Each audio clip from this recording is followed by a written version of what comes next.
everyone, welcome to the studio. Today I'm going to do a painting in which I use the underpainting technique that I used in my most recent video, and you asked to see how do you do that underpainting, and I used Graf Tailors shape, which I'll talk about in just a minute.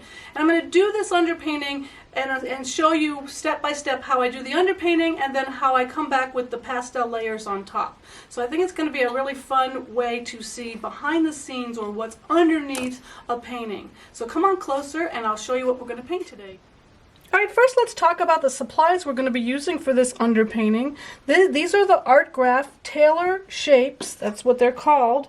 They are basically ink in block form and they're water soluble. You can use them by wetting the blocks themselves, or the way I'm going to use them is I'm going to apply them to my paper and then I'm going to wet them with water. You can use water, you can use alcohol. I find that I get the most intense results with water, but really either will work. This particular set comes with black, white, and then graphite, which I'm not going, obviously you see I have not used that one. These also come in primary colors, so you can get a set with red, blue, and yellow, and then it comes in a set of 6 earth tones, which are really wonderful for underpaintings as well. And why do I like these as opposed to other underpainting mediums? They're just so richly intense. And they're fun. You can make linear marks, you can make wide marks, and it takes very, very little pigment to create a really nice result.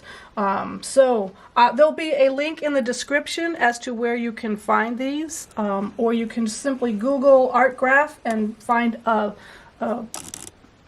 online location that will work for you. And I think each set runs around $40 or so. I have not checked recently though. Alright, so I'm going to be using water and a stiff brush, which I'll talk about in just a minute. And now here I'm going to do a wildflower scene. I'm kind of in, it's spring and I'm just feeling like some green and some color. So that's what I thought I would do for this particular demo. And I've used a pencil and I've just sketched out the main parts of the painting.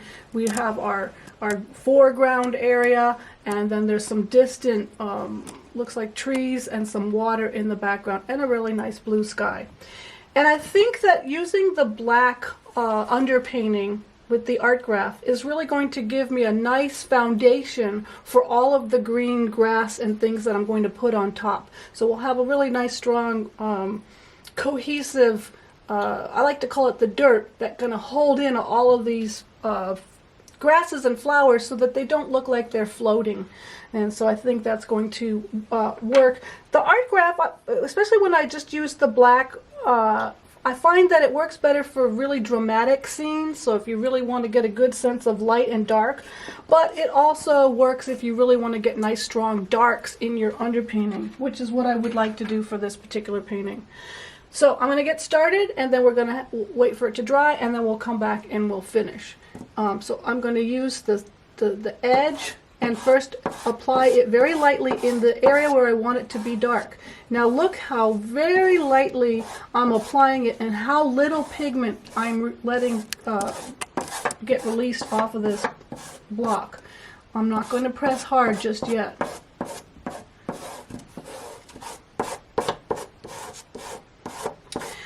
And I'll get a little bit, press a little bit harder right here where I really want it to be darker, especially right here in the foreground as you enter the painting. I really want it to be dark and mysterious. And you can see in the reference photo I have this really super dark area in the middle where I'm going to have most of the flowers.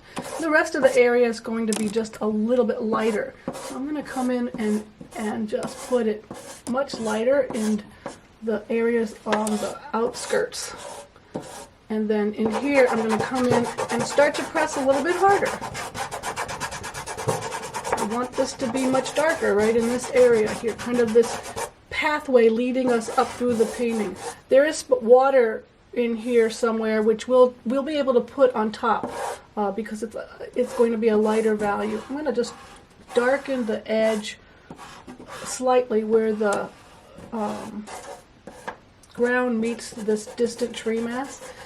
And I'm going to come in and put in some of the distant trees with a very light touch. But I'm trying to have a subtle shift in value, but I'm really not worried if it's not precise. Now I'm also going to use at the edge of the Tailor shape, they call it. So it's versatile that way, and I'm going to make some linear marks to suggest some of the stems. So a lot of these flowers are pink, and then we have some cream color ones in here as well. I'm going to make a few linear marks now, and this is just to contrast with the marks that I made with the edge. So I want to have a variety. Now a lot of this is going to melt, right, when I add the water, but this kind of gives me a head start into how I want this painting to go. So even if I lose some of this, I'm not really overly concerned. I'm going to just add some of these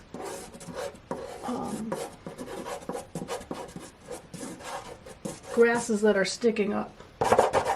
Now, I'm going to take the extra step and introduce some of this hot pink, and this is with a Nupastel, or any hard pastel will work.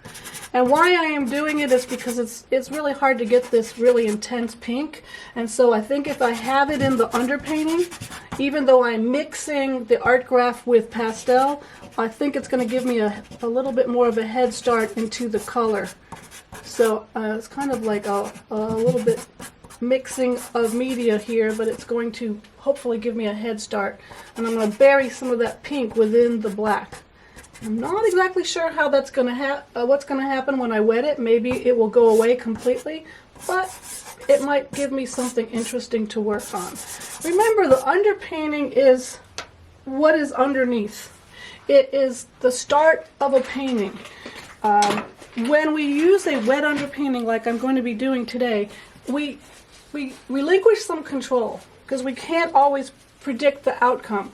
We might know kind of what to expect, but we can never fully know what to expect. So it's a lot of fun to start with a wet and drippy underpainting and then respond to it, because we kind of get it gives us a head start.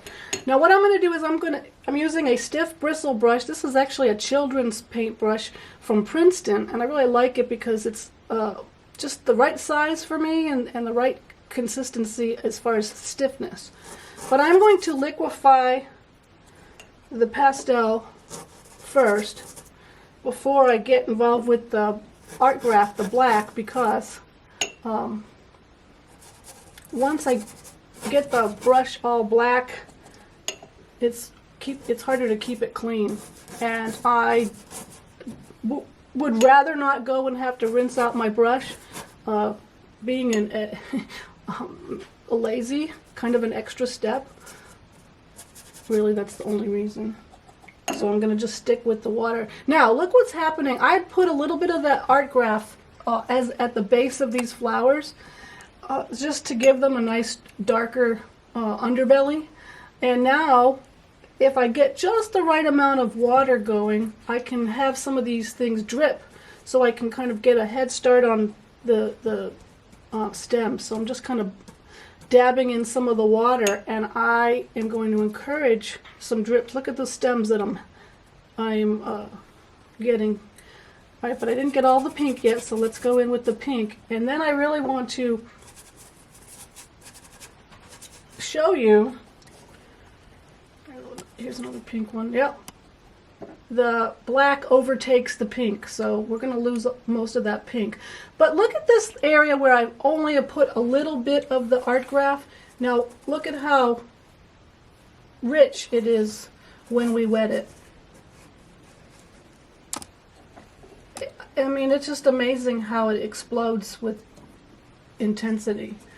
So if you saw my video on the trees where I used the art graph, the sunset forest video, I began with this wet, drippy, dark underpainting, and then I responded to it with pastel.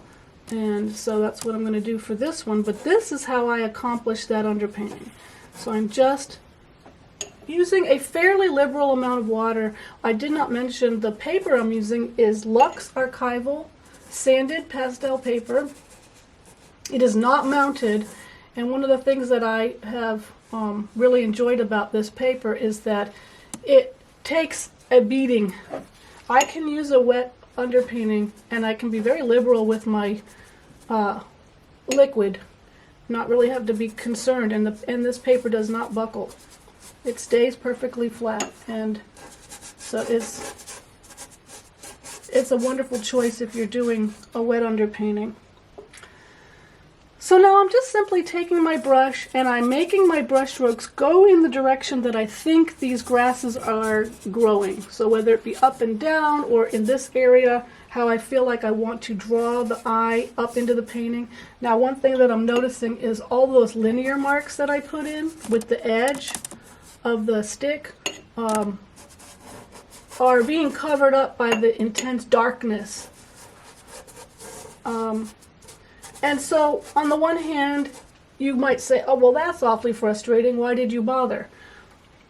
That's true for a lot of underpainting. A lot of times you'll do an underpainting and a lot of it gets covered up with pastel, or you do an underpainting and as it dries it changes, or it drips and changes.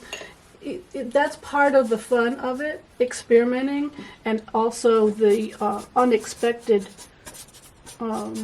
things that happen, so that we have something maybe unexpected or unpredicted, and it just makes painting more fun.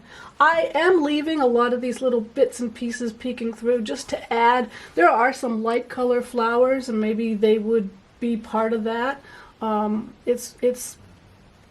It gives me a little bit of flexibility, and then it keeps it from being one big solid dark thing. That's the I guess if I could give you an important tip for using these art graph, is one thing you want to be careful of is that you do vary the pressure when you're applying it initially. Like you saw that I made some areas darker than these other areas, because if you use the same amount of pressure throughout the entire thing, then what's going to happen is it's going to be all this big dark thing. And then you might as well say, well, I just probably should have just used black paper, because what happened, I didn't really get anything. So try to vary your pressure. Now, what I decided to do, and this was not planned in advance, I just thought of it, is make the sky a pale pink. And so I took a very light value pink hard pastel, this is a Nupastel, and applied it, and I'm going to just take my muddy water, and I'm getting kind of a grayed down pink color, a little bit lighter value than the ground. I'm not going to leave the color of the sky this grayed down pink.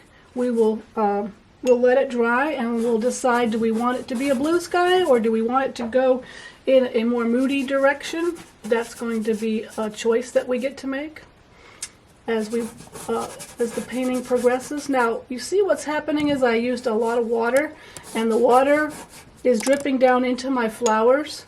And part of that could be interesting, part of it could be frustrating. Look at here, I've got a drip going down into the grasses. This is all okay with me. This is important, that we embrace the drips, that we embrace the things that happen that we can't reproduce. I guess that would be the word. I am going to come back with more of the hot pink. And now when I go over this wet, I'm getting some really interesting kind of thicker marks with the pastel as it gets wet. So that's kind of fun to play with. For me, an important part of my process is the ability we have with pastel to try new things, to be playful. There's no right or wrong. There's no underpainting police or pastel police that's going to come and say, yeah, you can't do that. That's not going to work. So feel free to experiment and to play. What I'm going to do now is I would like to have some room for some of those lighter color flowers. I'm not sure how this is going to work. Sometimes you can come into an underpainting with a wet paper towel and kind of just dab, ooh, there we go, and remove some of that pastel. I think it's not working this time. I'm getting some little blobby things though, and when that dries, actually works better in the, this is just too much pigment right there. But when this dries, we'll see what happens where I kind of blobbed it. I do like to go, when I have a drippy underpainting, with a paper towel and just blob where it's pooling at the edge, because a lot of times that will dry like a thick line, and you don't really want to have that. So this helps speed up the drying process. Sometimes I come in and add, kind of scrape it, at it with a paper towel. So I'm getting some movement, like some grass marks. Let's pull some up into the sky with my paper towel. And not only am I getting some kind of hints at grasses or movement of the grasses, I am depositing some paper towel bits and pieces on the painting. And when I come back over it with pastel, it's going to give me a little bit of texture, kind of a fun way to get texture. So we have some interesting things happening here. We've got some cool drips here. We've got some thickness to the pastel where it got wet, the hard pastel. We've got, I can see deposit of paper towel pieces, which kind of makes some interesting texture. And then where I dragged the pastel up into the sky, we've got some hints of grasses. So I think we are going to have a very interesting underpainting to respond to. So what I'm going to do now is I'm going to let it dry.